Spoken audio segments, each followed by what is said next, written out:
All right. So we can go live now.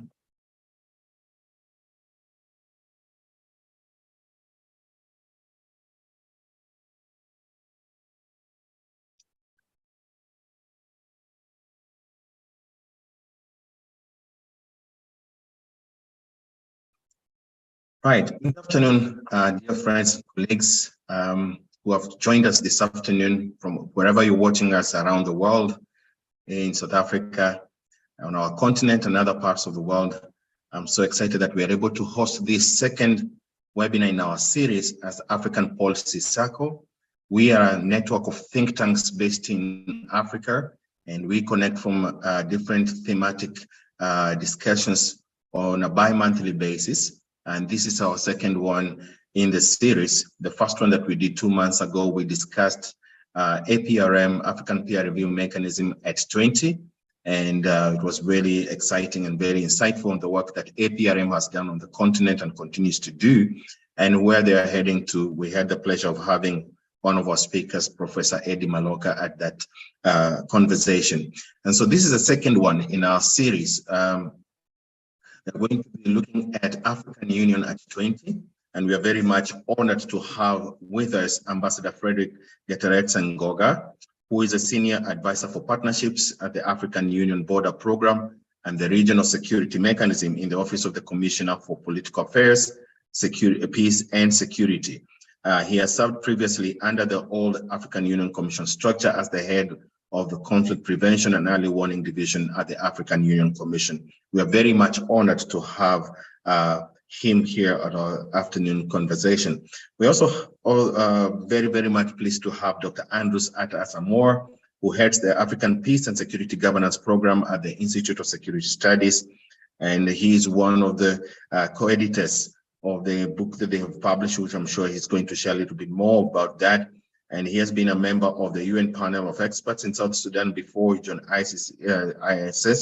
He conducts applied policy research and writes on African peace, governance, development, security issues broadly, and has authored numerous reports, articles, and book chapters on these themes. His recent co-edited volume on the AAU was published under the title African Perspectives and Assessments of the African Union at 20, Progress, Challenges, and Prospects. So we're very much honored to have him here also. We were supposed to have our third speaker, but for unforeseen situation, she could not be able to join us. She was going to speak about her own personal chapter in that book that has been published.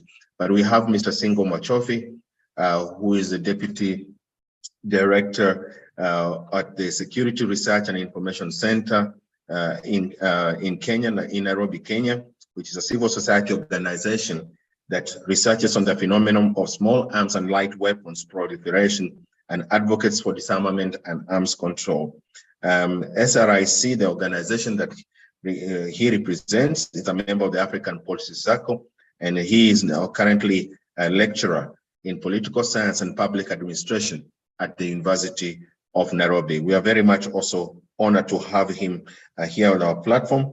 He's currently serving as a United Nations Kenya Senior National Consultant for Peace Building Architecture Review. And so we're going to give, at this point in time, an opportunity to Ambassador Fred to make his comments. And then thereafter, we're going to engage with his content through a quick question and answer session. And then after that, we're going to hear from Dr. Asamoah. Thank you so much, Ambassador. Welcome, and you have your time now. The floor is yours. Thank you very much. Thank you so much, Dr. Paul Kariuki. First of all, let me just thank you so very much for convening this timely discussion and for inviting us to give our remarks. I will just be brief to allow for question and answers, because I'm sure that many want to hear what is it that we're doing on different crisis situations that the continent is faced with. First, I would like just to talk about, since 2002, the African Union, where we are coming from, we have managed to set up norms and to meet some of the commitments that have been made by our forefathers. One of the commitments actually that they had made was non-indifference, and the other one was that sovereignty is responsibility. Those were some of the principles that actually guided the African Union in 2002 when it was created. We have also since then actually been involved in conflict prevention, in conflict mediation, in peace support operations, and we have also managed to set up a mechanism that will allow us to actually intervene where conflicts are happening, and also we have been able to have what we call smart partnerships with the European Union, and different countries to be able to advance the case of peace on the continent. I will focus more on the peace and security angle, because that's where that's what I do. But I would like to say that despite all of these progress that we have made, we still have many challenges as a continental organization. One such challenge has to do, number one, with it's not always easy to secure a consensus on different crises. If you look at our Peace and Security Council, we're not like the UN Security Council where there is a vote. Every decision is made by consensus. That has its advantages, but that has also its inconvenience. So securing common African position is not always easy. And you can imagine that where there is 55 member states, it's not that easy. And I say 55 because in the African Union here, it's 55. So that is one challenge that we have. The second challenge that we have has to do with the issues related to funding. The issues related to funding have been with us for quite some time. However, we are making significant progress in terms of not only increasing the contribution of our member states, but also we have revitalized the AU Peace Fund. Right now, as I speak to you, our goal was to reach $400 million for the AU Peace Fund, and our member states have contributed $348 million as of the 23rd of April. And some of that money, we have what we call the Crisis Reserve Facility, because it's an amount of money which calls us to, to tap into the fund for an emergency. We had voted to have $5 million in the Crisis Reserve Facility, and $2 million we have already allocated to the East African Community Regional Force in the Democratic Republic of Congo, and $2 million we are going to be allocating it to ATMIS in Somalia, and most likely the $1 million remaining will probably go to Sudan. So we have we're making progress when it comes to our budget and dealing with that. Another challenge that we have has to do with and this one for me, I think is the number one challenge, is the issue of sovereignty, where member states, every time we try to intervene in their country, when we see that there is a problem, they keep invoking sovereignty. It's not that we do not want to intervene, but they say that, sovereignty, is important, that you can only come in when you're invited to the table. Yet we know that we have many challenges on the continent when it comes to that. The other challenge that I would like to highlight here is the issue of subsidiarity. The way we function, it's, we say first the responsibility for peace and security starts with the member states, then the region, then the continental body. So, and, it's not always easy to work with the region, especially if the region is fragmented in dealing with certain conflict situation.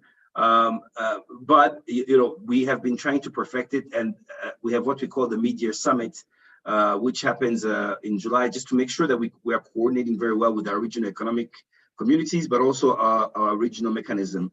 In fact, we will be having our Mid-Year Summit on the 14th of July, 16 July in Nairobi, Kenya, just to continue working on addressing this issue. The other challenge that I would like to highlight here is the disconnect between the African Union and what we're doing and the African people. There is a gap in terms of communication. If you ask an average citizen, they will say to you, "Oh, the African Union is not doing anything for us," and that disconnect. They don't even know that actually we're involved in many of the issues. And the first thing that comes out, just go on social media, what do you think of the African Union? There will be a lot of criticism. Some of it is valid, some of it is just a pure lack of information, and we need to communicate much better.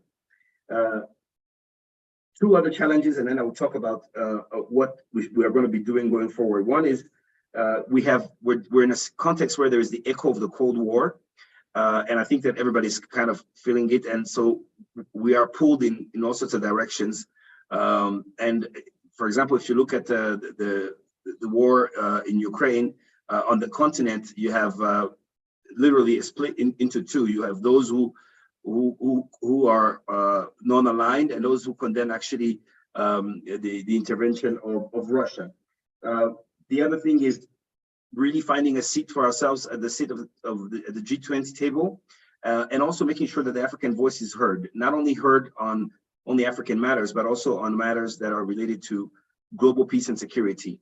Right now, as I speak to you, as you probably all have heard, there's an initiative on Russia and Ukraine with 7 heads of state, actually, including South Africa, Zambia, Uganda, Congo, Comoros, and Senegal, just to name some of that. But this is as part of the effort to show that we have a voice and that we need to be listened to on the continent. Going forward, just briefly, what we are looking at is not only to address these challenges that I just mentioned, but we are also looking at a reform of the global governance architecture. What do I mean by that? We want a global governance system that is inclusive, a global governance system that is fair, a global governance system that takes into account our views. So that means what exactly? That means, number one, we want to reform of the UN Security Council. 60 years after our independence, it's not normal that only 5 countries actually can decide on matters actually that concern us at the highest level. So we have been pushing for what we call the Ezulwini Consensus. Some of you have heard about it. It's basically 2 permanent seats and 5 non-permanent seats in the UN Security Council. There has been some progress.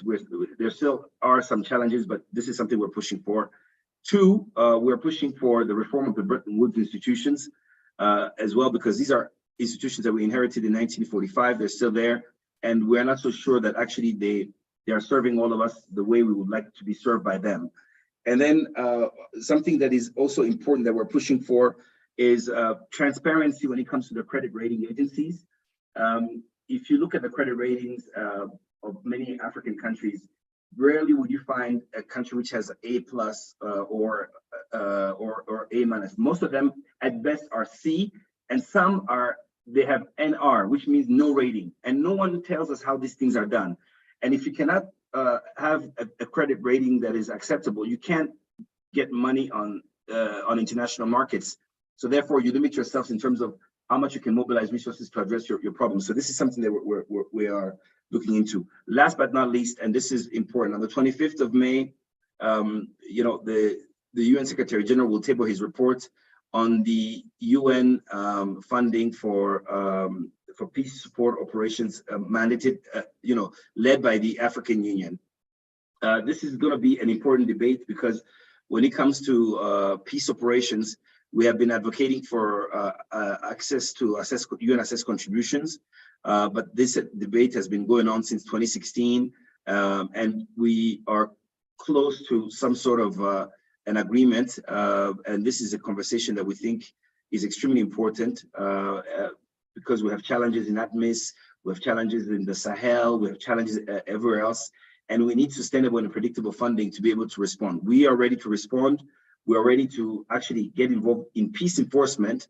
And so the only thing is we want the UN really to, as we are members of the UN, we want to be able to have access to assess contributions. Let me limit my remarks here. Probably will come, you know, as we exchange, we'll discuss a bit further. But I would like to conclude just with one thing which is important. As we do all of this, we also thrive to be inclusive, making sure that our young people, you know, the young people that, you know, are at the table, making sure that there is gender equality in everything that we're doing. And we have made significant progress on that. We have initiatives like FemWise in mediation, you've heard about it. We have initiatives like Youth for Peace, YouthWise as well. So these are some of the remarks that I wanted to put forward to you. And then I stand ready to answer some of the questions that you may have. Thank you so very much. Thank you so much, Ambassador. We really do appreciate for giving us such a broad overview of where the African Union has been and the kind of challenges it's experiencing. I would like to ask our delegates on the platform if they have any questions to post it on the chat box so that we can engage the ambassador in some of those comments that is given to us. And we all know that the African Union has really traveled a journey from where it was since inception to where it is now, and has had its own successes. And of course, those challenges that have been pointed out by the ambassador. Perhaps one of the questions I would like to ask while we still wait for our delegates to post their question is, Ambassador, how can the African Union persuade member states to really contribute to ensure that the African Union is self-sufficient funding-wise? Because up to now, the Union is still struggling to get members' participation financially to make it work. We've seen from all kinds of reports that the African Union still depends on external donors to function. What are the kind of mechanisms that the Union is putting together to persuade members to contribute towards its financial sustainability? While we wait for colleagues to post in their questions, maybe you can go for that. Thank you so very much, Dr. Kariuki. You know, it's very interesting. Just about an hour ago, we were actually talking with some of the colleagues about some of the funding gaps that we have. We have about $25 million of gaps when it comes to the African Union Transition Mission in Somalia. And we are trying to make the case to our member states that we can use some of the funds from the Peace Fund so that we can attend to that issue. But then again, you will find that the same member states actually have put in place some conditions which makes things difficult. For example, we can tap into the Peace Fund, but we cannot pay stipends for soldiers, for instance. So the key here, this is one example that I'm talking about. The key here is to conscientize our leaders to understand that if we don't fund our own things, and by the way, we're not short of money. I can guarantee you some of these funds we can mobilize it on the African continent. But this mentality where we have to knock on someone else's door, where we cannot come together and say we're going to put money forward. We really need to mobilize our leaders. We need to mobilize our parliaments. We need to mobilize our civil society, our academia. You cannot tell me that a continent which has mines, gold, whatever, we cannot mobilize $25 million for a peace mission, which it doesn't make sense. So we are really heavily involved in this exercise of mobilizing resources for some of our activities. I'm very happy and proud to say that, for example, we have given $2 million to the East African Community Regional Force. That's AU member states money. We are giving 2 million. It's little, but it shows at least that there is a beginning of conscientization that, you know, people will only respect you when you pay for your own things. So we really, and platforms like these are very important, because each and every one of you, you know a politician, you know, somewhere on the African continent. We really need you to begin launching a campaign for us to pay for our own things. Thank you so much. Great stuff. Thank you so much, Ambassador, for clarifying that. And it's also pleasing to hear that it's not just that we ask for money abroad. There is money already available. It just, I think it needs to just continue to be amplified to the extent that it inspires other countries to follow suit. And maybe perhaps one more question from me is around the impact of the Bretton Woods institutions, as you mentioned, on the continent's ability to be able to chart its own development path. What kind of discussions and challenges are you finding or experiencing in trying to reform how they think and view Africa at the moment? Well, thank you so very much. About a month ago or two, our ministers of finance actually met. The African ministers of finance met here in Addis Ababa, and they have outlined areas where they want the type of reforms that they want and where they want to see these reforms. It's a bit long. I don't have enough time to go through it, but if you don't mind, I can share it with you so that you can see these areas. There are like 5 or 6 areas that they're calling for, where they feel that there is, for example, this whole debate about what they call the special drawing rights. These are complicated terms that, you know, I don't want to bore people with this, but they want to be able to have equal access to funding like everybody else and to be treated like everybody else. There is always double standards when it comes to the African continent. And so these are some of the conversations that are ongoing. I will share with you via email, and Stephen as well, so that you can have it in your records about some of these areas that they're talking about. One thing that I know for sure is that there is a growing sense among other people outside of our continent that Africa matters, and I think it's a good thing. And I think that this realization, I think maybe it's due to the Cold War. This is the side effect of what is happening. You know, where you have a polarized global community. People are realizing that our voice matter, that whatever happens in Africa does affect them. The peace and security on the continent is a global good. And I see a question by Stephen asking me, will, you know, heads of state, will they have clout when they go to Ukraine? Why not? They both, whether it's Ukraine or Russia, they both need Africa. And there's a reason why they're making significant effort to have a summit in St. Petersburg in July, 25th of July, and why the Ukrainians have been trying to address the African Union. We matter. We matter whether some believe it or not, but we do.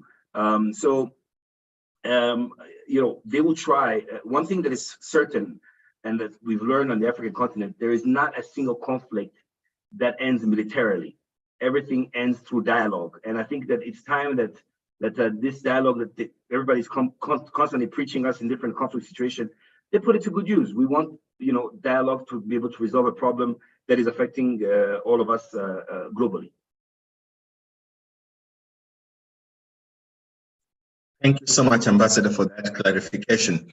I think that's very important. And maybe perhaps one question I'm just receiving from one of our delegates who's watching and sending on WhatsApp is asking, and how is the Commission, how is the Commission seeking to explore its relationship with China, seeing that there is an increased, according to the author here, increased competition for Africa by the West and by the US and even now Russia? How is the African Union trying to navigate that situation to make sure that African interests are protected and also balancing the Chinese influence on the continent? Very loaded question. I don't know how you're going to answer that. Well, I'm a diplomat. I always have an answer on the tip of my tongue. But what I was going to say to you is, look, for us, you know, we just developed a strategy for our partners, And the strategy of the African Union is towards all our partners. It has a set of principles and areas of interest for us. It was debated actually in the last summit that we had in February. And we are, when we go to negotiate with our partners, for us, and this is what we tell all our member states, we are not pro-China, pro-Russia, pro-who, we are pro-Africa. We are pro-Africa, and that is, we go where our interests are attended to, just as the others do. So we engage with our partners. We have a set of principles. One is African ownership when we're interacting with our partners. Two, mutual respect. Three, mutual accountability. Four, division of labor. And then five, constant strategic dialogue. So we don't go there blind and not knowing exactly what is it we're looking for. No, we know what we want. And it's becoming clear for us that if I want a road, it doesn't matter who builds it for me. The one person I will go with is the one who can deliver that road for me as soon as possible. But we're also not naive. We're also not naive. We know that there is no free lunch in this world. And so, we always have to have our eyes wide open and have a win-win partnership, which puts the interests of our African people forward. That's very powerful and insightful, and I'm sure that the delegate has had that response. And lastly, the one I'm being asked here is, from an African Union perspective, how can think tanks that are on this platform and academic institutions support the work of African Union from here onwards? Well, first of all, I'm so excited that you asked me that question. And the reason why I'm excited about that question is because we have recently created a platform where we interact with our think tanks and where they can actually, give us ideas in terms of peace and security and the way forward. The challenges we have on the continent are such that we really need our thinkers, our think tanks to kind of work with us. This platform, if you don't mind, I will share it with you after this. And Andy can talk a bit more about it, because I think ISS is part of it, of this platform that we have created. And so it's because we recognize that we need to constantly not only think, be innovative, creative, but also have knowledge management, track also some of the good practices that have been used in the past to address some of the many challenges that we've had. The sad part is that everybody else writes the story of Africa, but Africans don't write the story of Africa. And we count on our think tanks actually to help us out, but also to tell us how to have smart partnerships as well. So you are important, and we value we value very much the contribution of our think tanks, and that's why we have now a platform. And if you're not part of it, we invite you to join it. Certainly, would love to join and be part of it as African Policy Circle, to be part of that think tank network that works with you. Ambassador, we are very, very much thankful for making time in your busy schedule to share those powerful insights and help us to understand where the African Union is and where it's heading in maybe perhaps the next 20, 50 years to come. And we are very powerfully connected to the idea that we can be partners on that journey together with you. Thank you very, very much. And we'll be in touch with you via email to get some of those documents to us. Please, and also I would like to tell you something before I go. If the African Union did not exist, we will have to create it. Thank you so much, and have a good day. Thank you so much, Ambassador. Thank you so much. We appreciate it. Thank you. Right. Right. Now we're going to invite Andrew to share his presentation, and then we'll engage with him. Over to you, Dr. Andrew. Thank you very much, Dr. Kariuki. And I would like to appreciate Ambassador Fred for making my work easy, because he has excellently summarized a number of the key issues which I'll be speaking to. And so I'll literally focus on how we reflected on them in the book that we published, which I have shared the link on the participants, if you like, chat room, so that those who want to, interact with the book, you can actually download it. It's free on the ISS website. So I'm going to, on that basis, unpack hello, can you hear me? I want to see if. Yes, we can hear you. Because I see it's still stuck on your page. So Okay. I want to unpack literally the AU as the different authors of the book assessed it, and to provide generically an overview of everything that they touched on. So I will touch a bit on the content of the book, what we focused on, general observations, try and summarize it from a bird's eye view, and then also give you a sense of what the challenges are in terms of what were articulated, and then also the key recommendations, and wrap up with some observations, if you like. So generally, we brought 22 authors together, around 17 chapters in the book. And we made sure that all of them are Africans, and all of them touched on a wide range of subjects, ranging from Pan-Africanism, assessing where it is, looking at development of AU laws from an international law perspective, looking at institutional building and the capacity of the AU as things stand now, peace and security and how it's evolved, issues of rule of law and constitutionalism on the continent, governance, partnerships in terms of how Africa relates with other parts of the world, looking at how AU relates with its citizens across the continent, managing, complex emergencies and humanitarian issues also captured, science and technology discussed, and also AU as an international actor. I saw the question about, African leaders trying to mediate in the Ukraine-Russia crisis, and then also leadership in its broader sense, and how leadership of the AU has evolved over time. And as I indicated, we brought 22 authors, and they were free to critically and discuss the issues. But looking at everything that goes into it, the general observation that runs through the reflections of the various chapters can be summarized around 3 phases of an AU's evolution. And so if you look at the AU closely, you find that it has evolved and performed and can be assessed in terms of at least 3 key timestamps of evolution.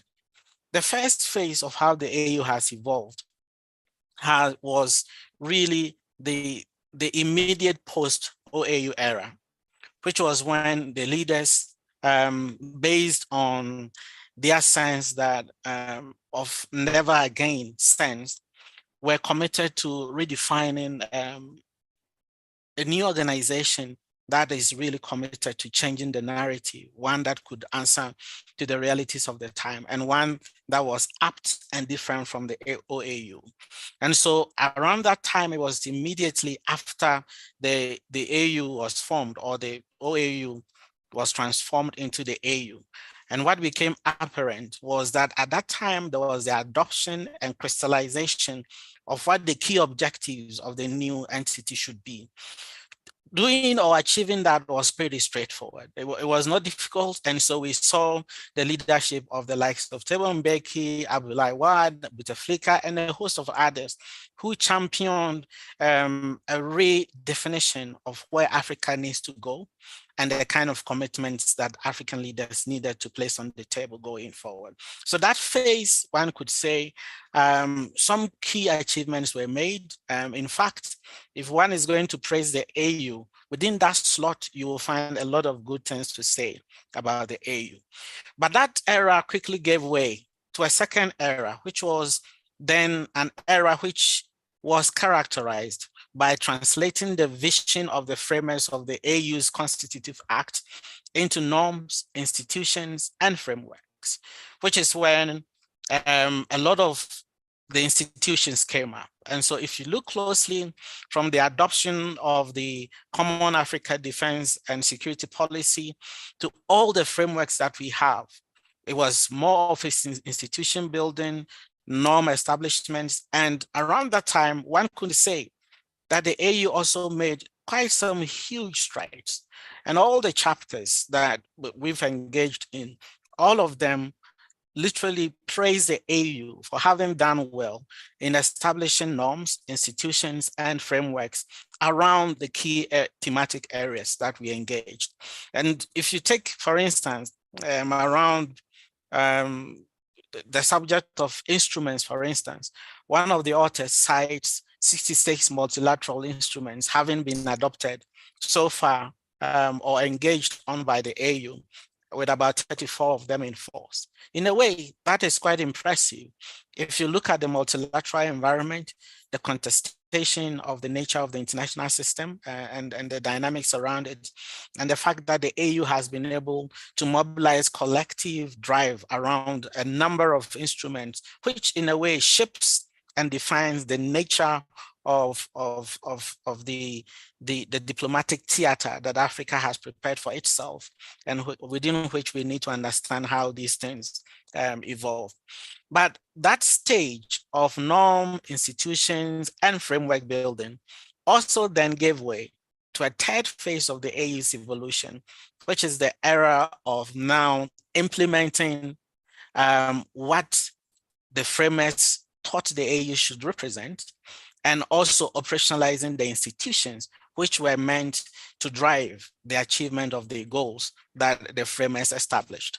That is the stage where a lot of challenges then emerged, because the third phase implies operationalizing the norms and refining them, implementing, establishing institutions and making them functional, enforcing democratic norms as per what has been agreed on in the African Charter on Democracy, Elections, and Governance, and even achieving peace and stability through the operationalization of the African peace and security architecture.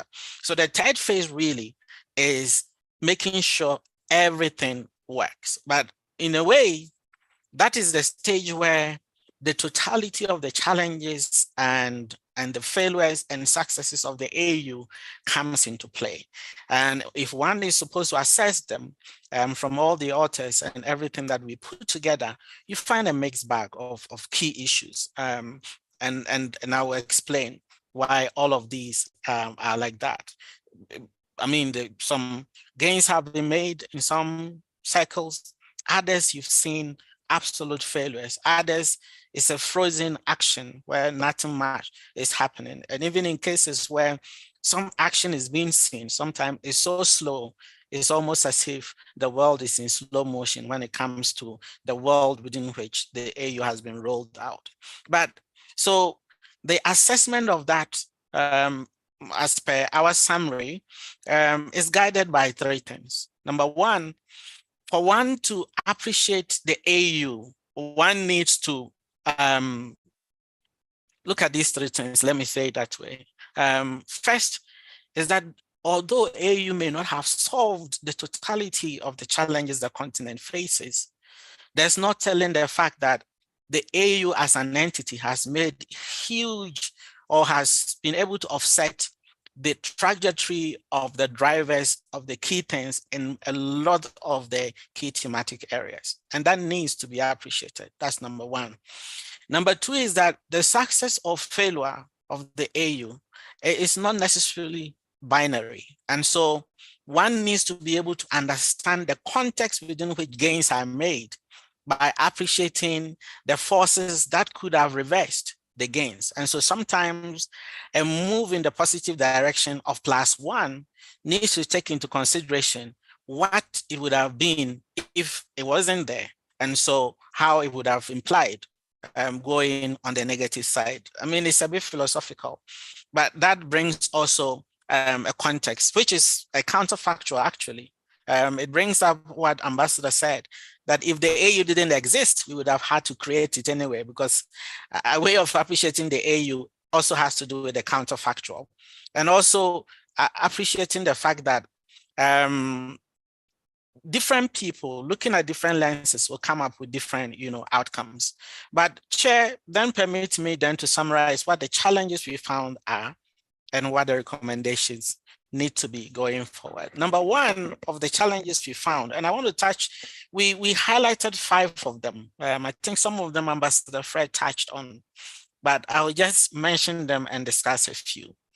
One of the key challenges has to do with a weakened ideological base for collective action at the AU level. And I mean, simply, we are talking about the OAU was driven hugely by Pan-Africanism and the need, to liberate the continent.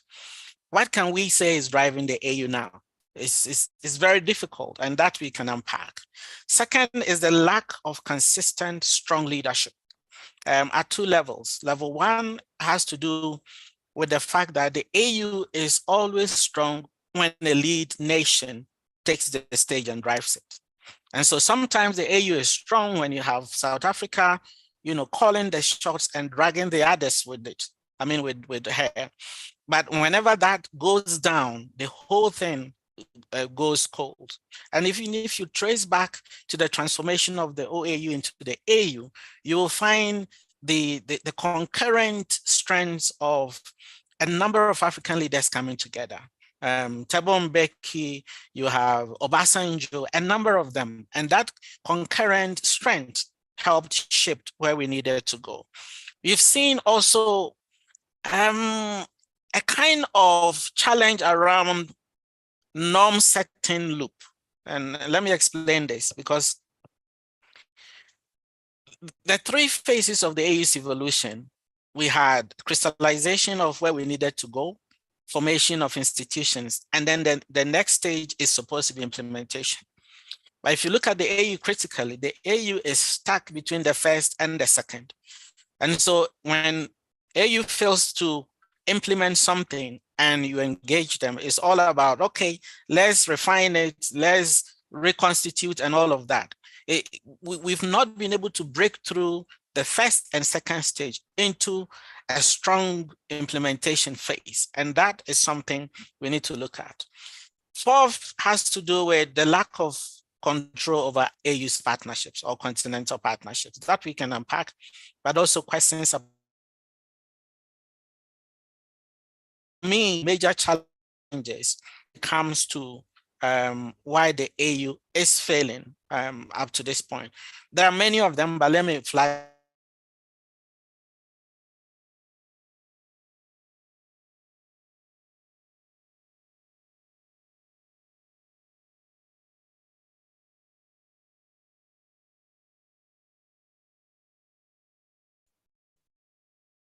It seems like Dr. Andrew has lost his internet connection. Or there we go. Collective security, or is it going to be something else that needs to happen? Second is the need to take charge of our priorities when it comes to partnerships. We can't be at the beck and call of everyone. Neither can we be driven by what priorities and strategies others put together and approach us. I think Africa has come of age to be able to dictate the direction of its own destiny, even if it's to hell. We have to make a choice. It has to be our choice to go to hell and not others to direct us to heaven. That is something that has to be clearly articulated. Self-reliance then has to come with it. We cannot seek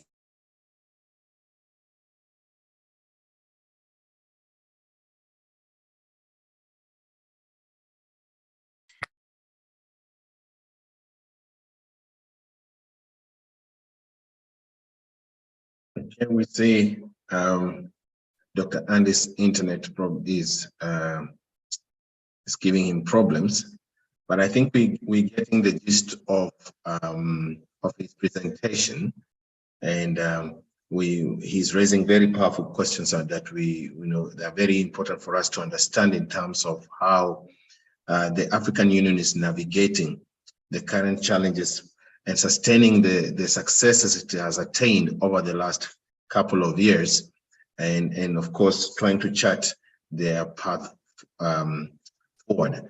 It seems like we have lost him. Right, while he probably tries to get back, he's trying to get back. Yeah, maybe Stephen, you can Singo, you can go for it, and then we'll give Dr. Andy the platform when he's back fully. Oh, there we go. Dr. Andy, can you hear me?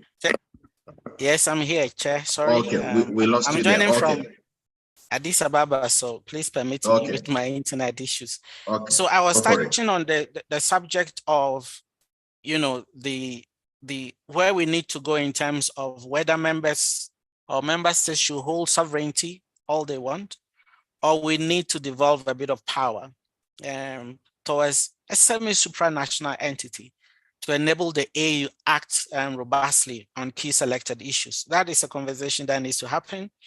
Then the implementation debate. We have the institutions, we have the frameworks, we need to move into implementation mode.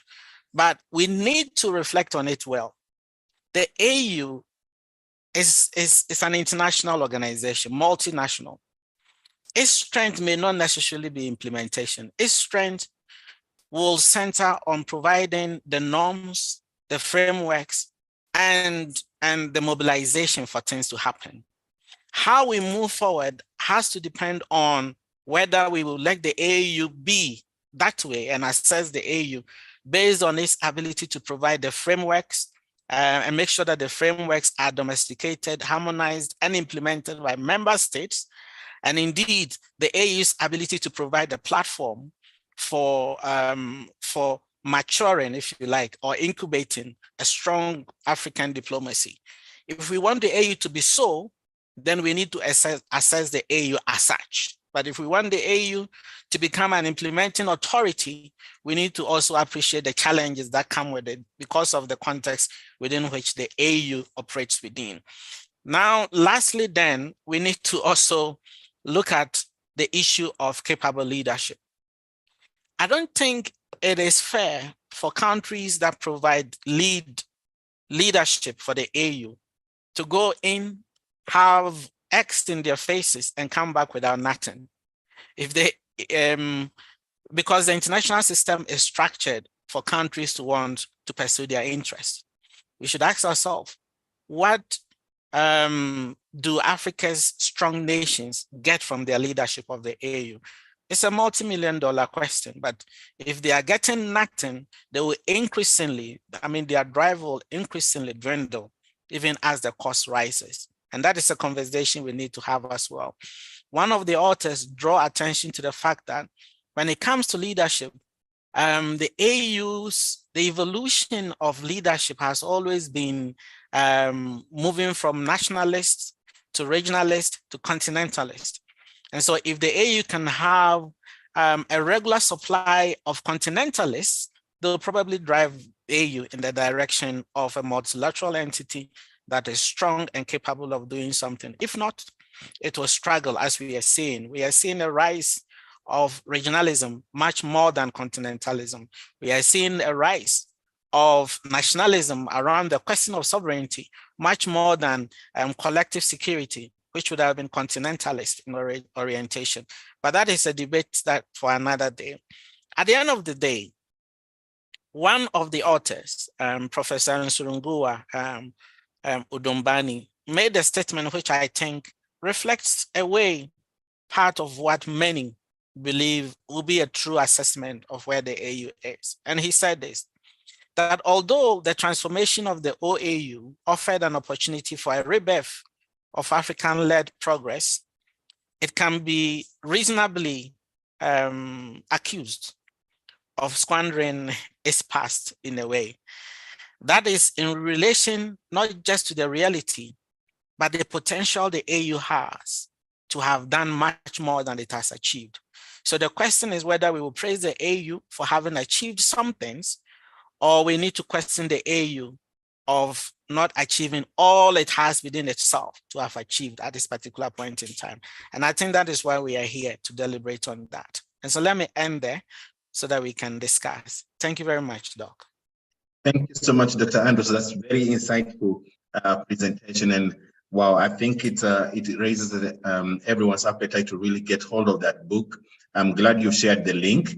I would really encourage everyone to get it because that's really quite a lot of loaded insight into that manuscript. And I'm sure we're going to continue to have as many conversations around this kind of possibilities, the question of leadership, the question of member states really rising up to the level of supporting the African Union as they should be, and of course, to make sure that we get to a place where we, as a continent, we are no longer held at the mercy of our international partners. But I will not want to unpack what my colleague Mochofi has prepared in response to that. So thank you so much, Dr. Andrews. For now, I'm going to ask Mochofi, Mr. Please, can you go for it and give us your thoughts? Thank you, Steve. Go for it. Thank you very much, Chair. And may I start by apologizing because my voice is coarse because I am having a bout of flu. I have hot water here that I'm taking, so just try to improve the voice. I was hoping that Suraksha could share the slides that I need to speak about, but it's okay if she cannot share them. I can continue just to speak from my slides on my computer without necessarily presenting them. I am joining you from the western city of Kisumu. I'm sure Dr. Paul, you know Kisumu very well, where I am on assignment. I hope that the internet will not collapse on me and that you can hear me. Now, the two previous presenters, my job is basically to discuss what they have presented, what they have told us. And in the discussing that which they have told us, what I've done is basically to do a summary that highlights, from my perspective, and drawing also from what they have said, the successes and the challenges of the African Union. The previous speaker, Ambassador Fred, highlighted two important principles of the African Union, the principle of non-interference and the principle of sovereignty as responsibility. And he went on to highlight quite a number of successes and challenges of the African Union. He underlined the sovereignty challenge where member states don't want the African Union to intervene. I think he just shied away from giving the example of Burundi. If you remember the 2015 crisis in Burundi, the Burundian authorities refused the African Union's intervention. And yet the Burundian people very much needed the intervention of the African Union. He also spoke about the principle of subsidiarity, which is a challenge in terms of coordinating what the various African Union institutions, the RECs and others are doing. Then the disconnect between the people and the continent. And of course, also, he spoke about going forward, the need to reform the international governance system through reforming the UN, through reforming the other important multilateral institutions that have an implication on Africa's and African Union's future. And then he winded up by saying that Africa knows what it wants, and it's not naive. That he also made the point that other countries, some other countries mean well for Africa. You know, that's a bit debatable from where I sit. But then he said that if we didn't have the African Union, we could have to invent it.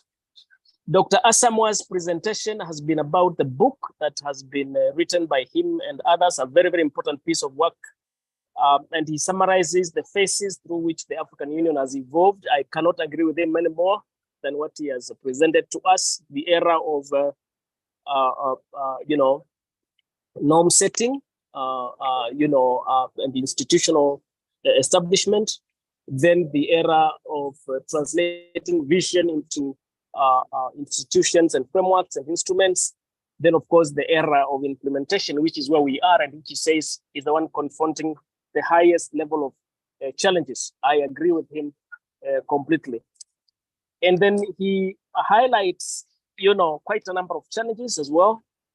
The weakened ideological base in terms of the issues around collective action, the lack of a consistent strong leadership, absolutely spot on. It's one of the points I have made in my conclusion, the weak leadership that we have in the continent. And I think not just from the AU point of view, but from the point of view of the African countries that constitute the African Union itself.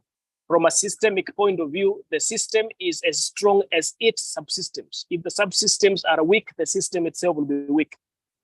Then, of course, he talks about the norms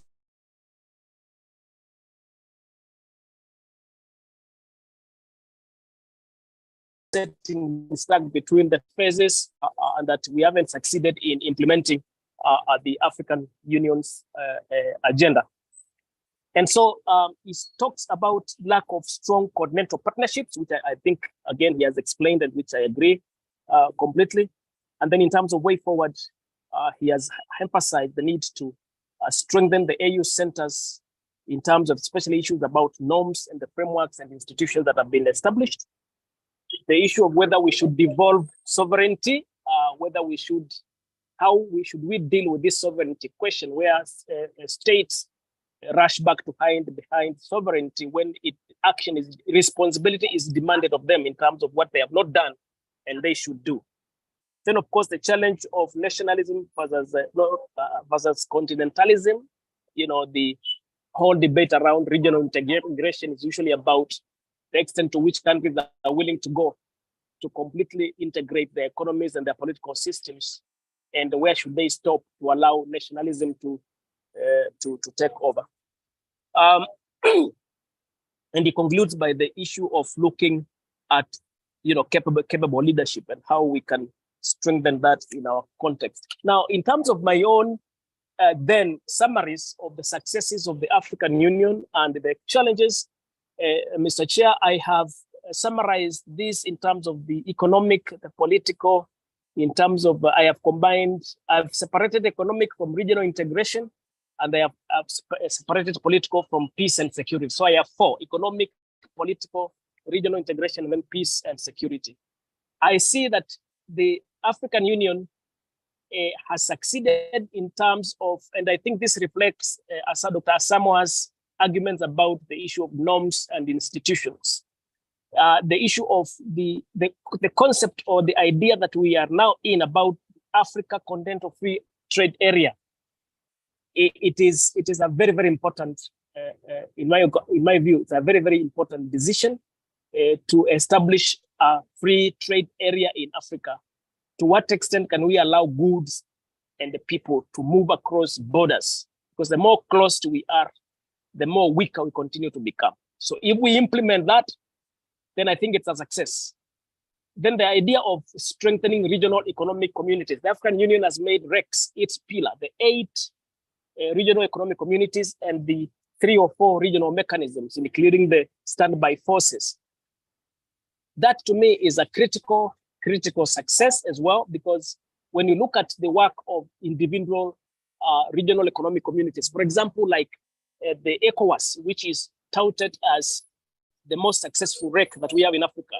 And when you look at the performance of ECOWAS in everything, including in political, in economic, advancing economic integration, resolving political and security issues, mediating conflicts, opening up in terms of freedom of movement of people. We even have zones within ECOWAS that have their own currency, and that have opened up and allowed free movement of people far more than any other REC in the continent. Now, this is positive. It must be strengthened. It is a major success. But I think also Africa has a strength in terms of its people, 1.3 billion people with a US dollar 3.4 trillion GDP. GDP of Africa is 3.4, huge population. Of course, that population needs to have skills. It needs to have better living standards. It needs to be better governed. It needs to then be productive, and bringing back to the economy the advantage of numbers. That is still lacking, but I see that as a strength that we can tap in from. In terms of politics, I think from a political point of view, democratization, I think the African Charter on Democracy, Elections and Governance adopted in 2007 that delegitimizes unconstitutional change of governments. As a norm, that's a huge success. Its implementation, though, begs question, because the statistics show that, of course, we have risen as a continent from 8 states to 29 that can be described either as hybrid or flawed or full democracies. We only have one that qualifies as a full democracy so far, I think. Mauritius, I think it's debatable, but if you go to the statistics, they will show you that Mauritius is identified as the only full democracy we have in Africa. We have 29 others that are hybrid or flawed or quasi democracies. We need better governed spaces. Of course, there's always the debate of whether democracy is the best form of government, but I don't want to go there. I want to underline the fact that we can have better governed spaces. We can have, in Africa, we can borrow from this charter and do better. It's a success in my view. In terms of peace and security, I think the APSA, which both speakers have talked about, the African Peace and Security Architecture, is a major success as well. It has its own challenges, but the framework itself as a norm, it is a success. It has established a peace fund that the ambassador was talking about earlier.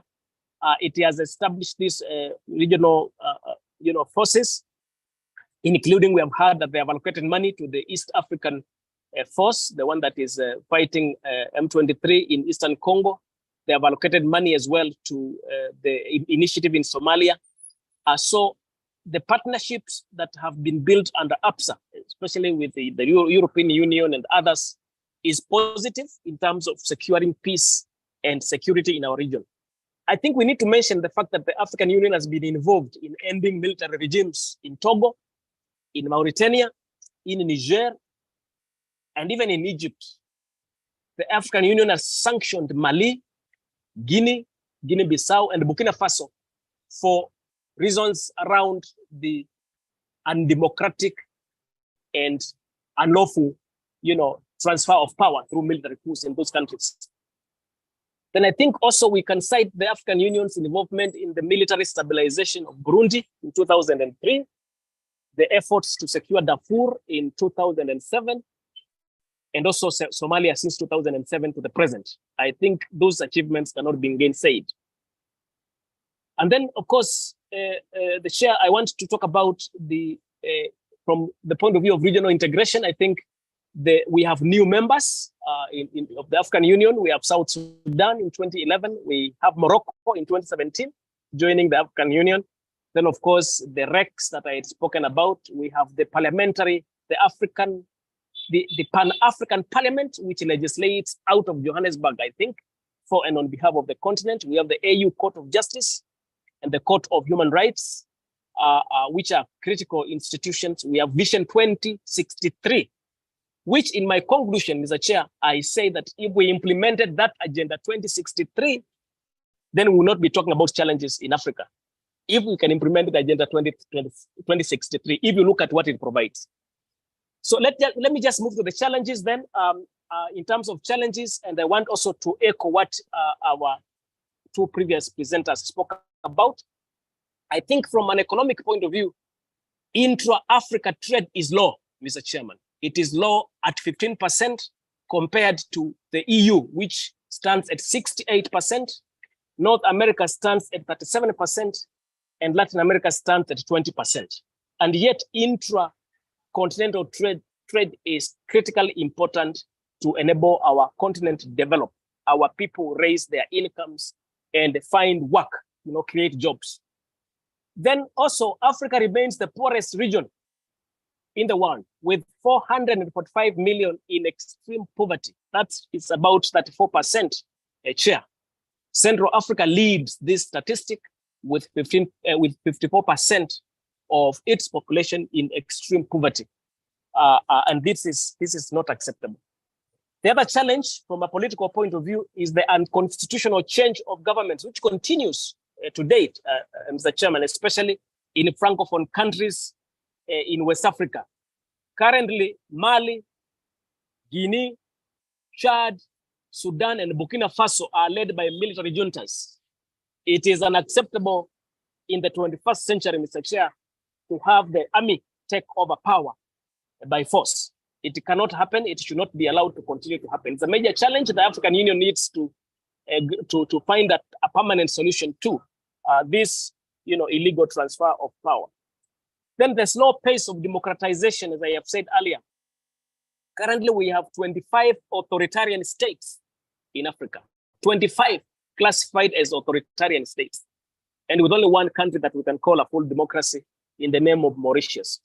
Moving to peace and security, I think, Mr. Chairman, everyone in the room knows that Africa continues to be the region affected by most armed conflict, violence. Today, the people of Sudan are the latest addition to this worrying statistics of one armed conflict to another.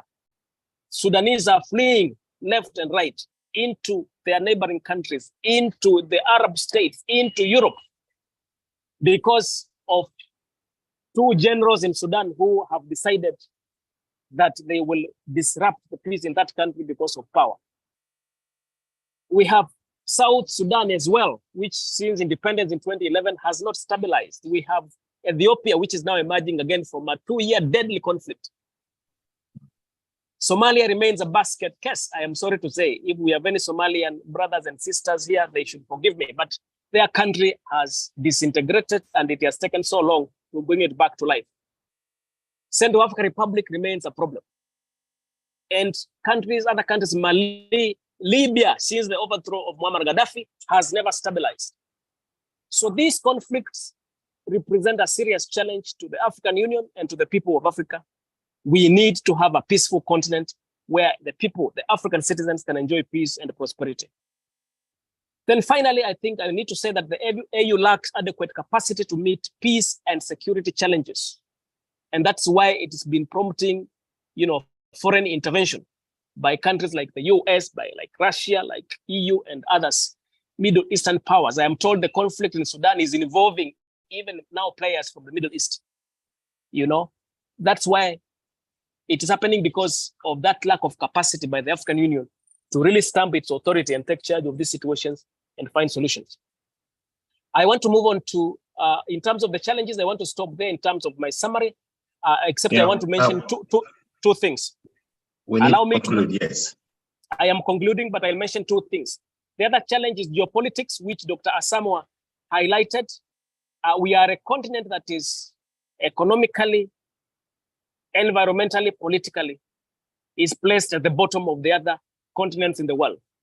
Somebody can have the phrase that Africa cannot breathe. It can't breathe because of what? Choking poverty, debt, inequality, disease, etc. And the plunder of its resources by the powerful actors in the geopolitical system. We have a ballooning young population in Africa. Unemployment rates are so high. There is a lack of a future for these young people. It's a challenge we must embrace and deal with. In terms of conclusions, looking forward, I see that, and I agree here with Dr. Asamoah, that we need to find our own solutions. We need to strengthen institutions. We need to implement the agenda that we have set for ourselves as Africa. We need to unite the continent around the theme of Pan-Africanism that was talked about by our leaders, Kwame Nkrumah, many others who have gone. I see that the implementation of the 2063 agenda is a big solution, if it can be implemented.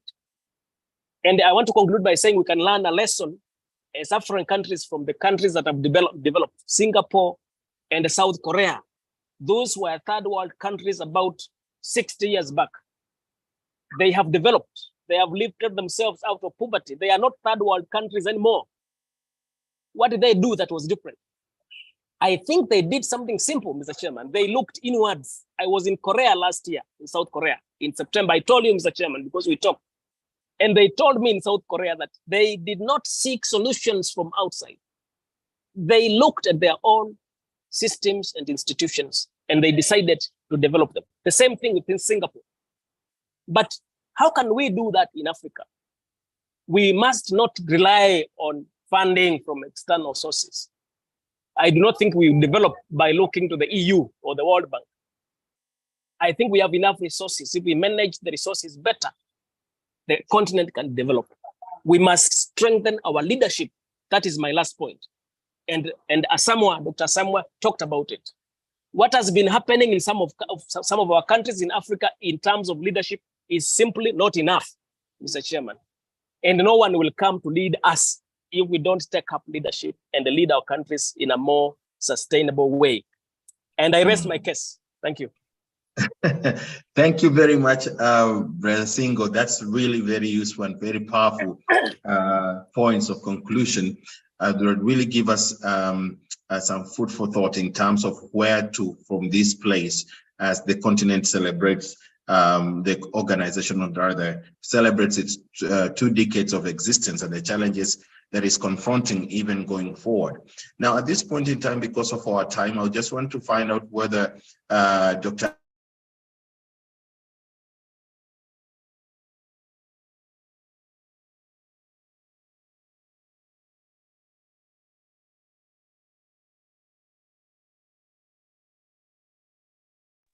Chairman, you have disappeared. We cannot hear you.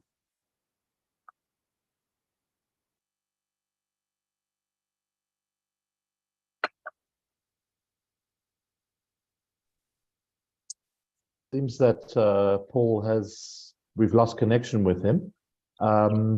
So I wonder if I shouldn't then just take over for a while he gets back online. I see, yeah, he's gone offline.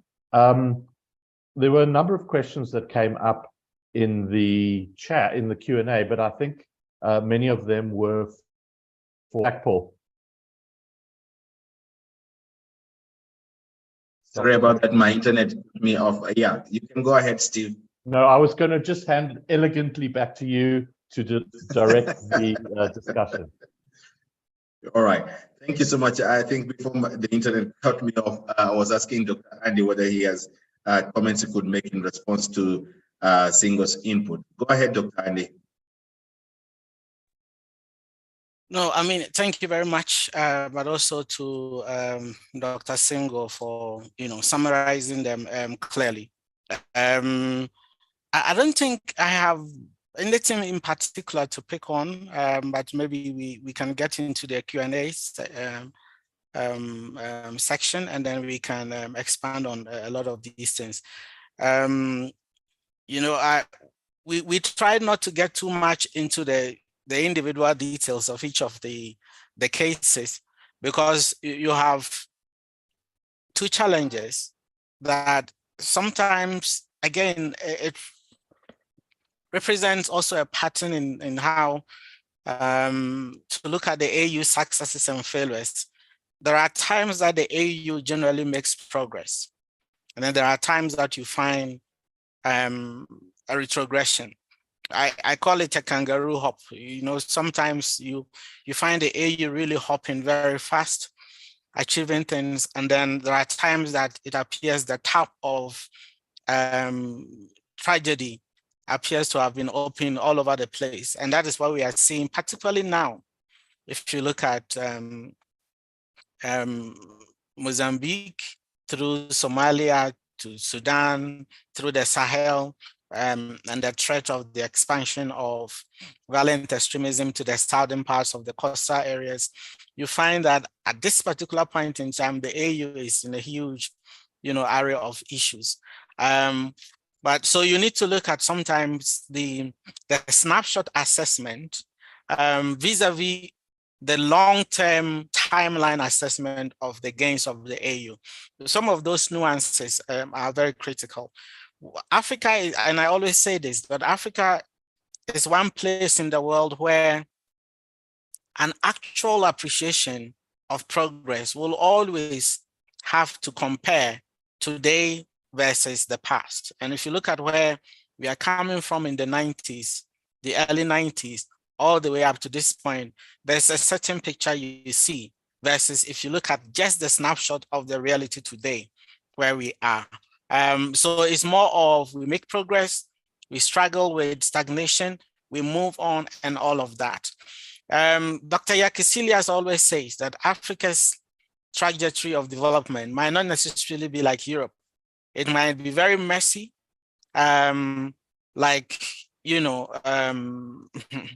messy with progress in it. And so it's going to be more of the move of a drunken man who will stagger here and there, but still make some progress towards his way home.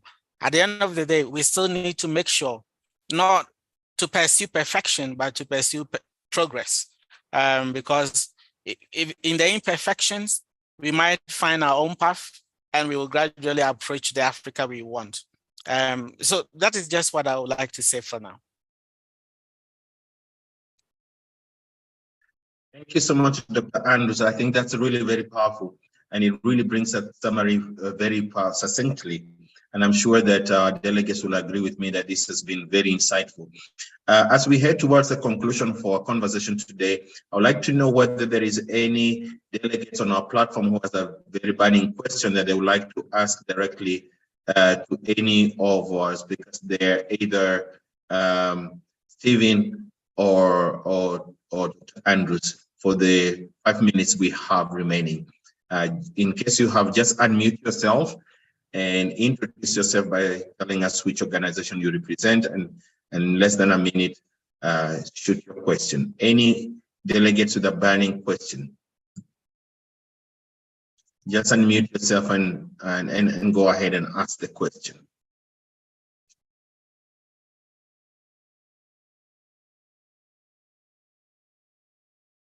Seems like, yeah, I see one here from the chat box. Somebody by the name Patience is saying about ACFTA, any thoughts or initiative from the African Union on free movement of people in the continent? I think this could have been well, answered by Ambassador Fred, but he's not here. I wonder whether Dr. Andrew would want to speak about just in a minute or two about the FCFTA. Go for it. Thanks, Chair. I think I agree with the premise that says that it's ridiculous to be talking about free movement of goods and services when you don't have free movement of people. But I think that we also, sometimes we need to also be a bit patient with the AU, because it's a multilateral institution. It's a multilateral institution. So the reality is that you have states that are apprehensive about opening, the borders for movement, for obvious reasons. And so the AU is struggling with a number of things. One is this thing about movement, for fear of those that think that they're just going to attract a huge mobility, is going to skew the pattern of immigration. So that's a reality they have to deal with. I think it is up to us, particularly intellectuals like us, to provide the kind of options and framing that might help those states that are thinking of the threats to find a way around it. But also secondly, the whole reality around whether going forward, the continent will be able to deal with all of these. Some of them are apprehensive about the fact that in theory, when you do free trade areas, you find that economic activity and the volume of if you like, finance will move in the direction of the bigger economies before it starts to trickle down. All of these are realities. It's up to us to find a way to communicate the benefits so well that even those that have fears will start to see otherwise. I think it's a process. It will take a while. And so the likes of South Africa and the big powers that have huge reservations about opening their borders can only be courted to come on board with what they stand to gain. So it's time. And I expect that we will gradually evolve to that particular point. Right, well said on. And then, Chair, if you like,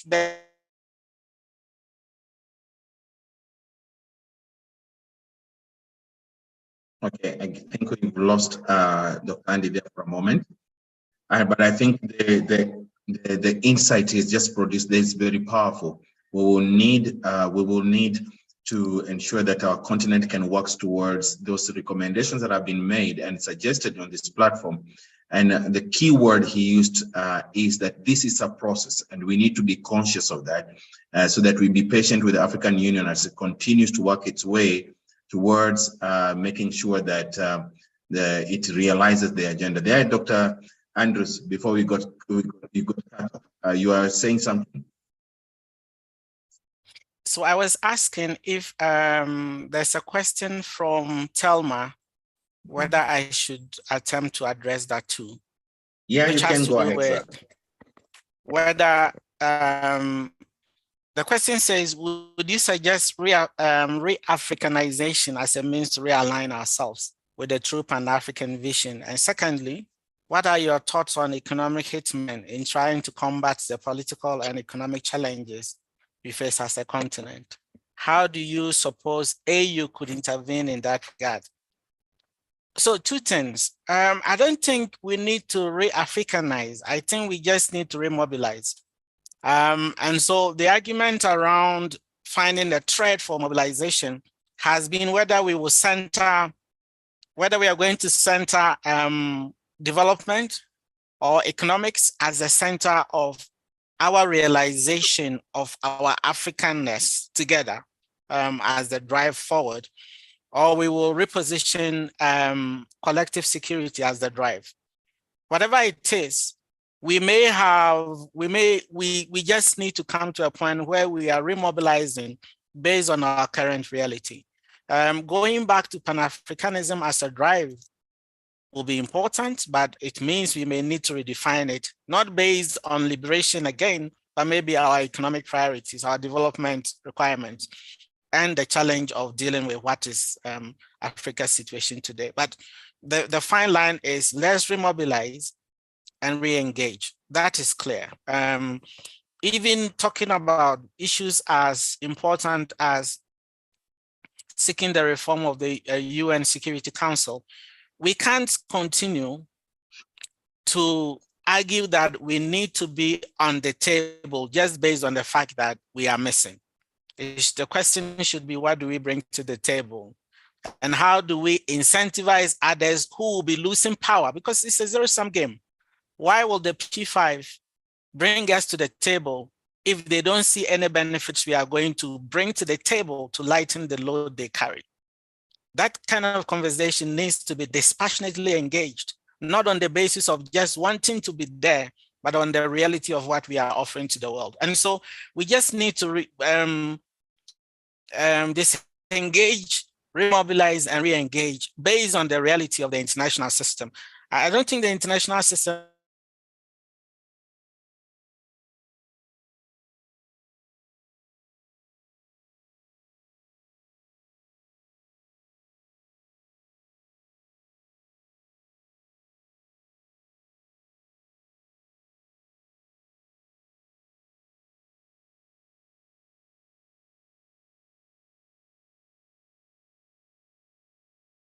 Okay, everybody, I'm Stephen Groost from the South African Institute of International Affairs. Paul is catching a flight to Joburg and his driver said he has to get going, else he'll miss it due to the traffic. So he's asked me to just wrap up and do the thank yous. But before that, I want to just thank Paul for helping putting this together and really driving it. And I see, Singo, you've got your hand up. You have the floor. Yes, I do, Stephen. I needed to come in on 2 issues, and thank you very much for allowing me to come in. The first one was about the issue of free movement of people, and which Dr. Asamoah, has tried to respond to. I wanted to add that I think the African Union has done well in making the regional economic communities its pillars when it comes to the question of integration and integrating the continent. And I think for me, the solution about free movement of the people lies in strengthening the regional economic communities. Because if you strengthen, for example, the Southern African Development Community, and if you get to the level where the countries of the South African Development Community can get a platform like the one you have under Schengen in Europe, that allows countries of Europe that if they're members of Schengen, if you visit one, you don't need a passport to visit the other. If you are a member of that country, you can visit the other without requiring a visa. So that is free movement of people. If we can get to that level, and we shall, slowly, then you resolve the question of free movement of people, integrate, strengthen the regional economic communities, and you will be solving the question of these barriers. Then issue two was your own question, Stephen, about whether the AU will become an actor of its own or remain at mercy of its member states. I think there is no way the African Union will become an actor of its own, because it's a membership organization. The African Union exists because its members have created it. So the African Union advances the agenda of its member states. So to that extent, then, it will continue to be at the mercy of its members because it must implement what its members want. The vision is driven by its members. That's why I was saying earlier, strengthen the subsystems and the system will be strong, all right? Get the member states working, strengthen institutions in those member states, strengthen leadership in those member states, develop the economy of those countries, open up borders, and the African Union will perform at a higher level because it will tap from the experiences of its member states. Thank you very much. Thank you very much, Singo. Is there anybody who would like to make a last comment? I don't see any hands at the moment. I think it's probably a good point to then close the meeting, just to say a huge thank you to our three speakers, Ambassador Fred, Andy Asamoah from the Institute for Security Studies, and of course, Mwachofi Singo, all joining us all the way from Kenya. Thank you also to Surab for doing the controls and keeping us all online. And this event was recorded on YouTube, and it's probably will be on the DDP's social media. So please look out for that. And just to say thank you to all of you for joining us, and have a very good evening, morning, or afternoon, wherever you may be in the world. Thank you very much. Thank you, Stephen. Thank you very much, and sorry for my internet issues. No problem. I think we all have them. Thanks, Andy. Bye-bye, everyone. Bye. Bye.